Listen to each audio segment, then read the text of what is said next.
出声音打呼就是睡得好吗？还是其实睡觉不会打呼才是睡得好呢？健康2选1，你选哪一个？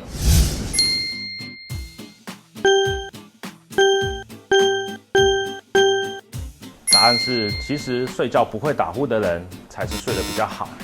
睡觉打呼呢，代表的是我们身体呼吸道有部分的狭窄跟松弛，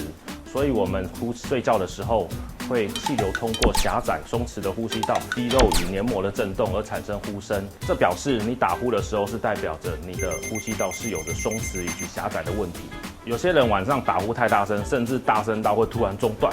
这表示你可能有一个睡眠中止的问题。这个睡眠中止的问题，就是因为我们狭窄的呼吸道已经承受不了能让你呼吸的一个张力，导致你整个呼吸道塌陷。这时候就没有办法呼吸，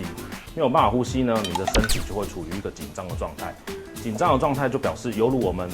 在跑100米的情况，你的心跳会上升，血压会上升，而且在这个时候，你因为极度的缺氧，脑部会赶快把你身体叫醒。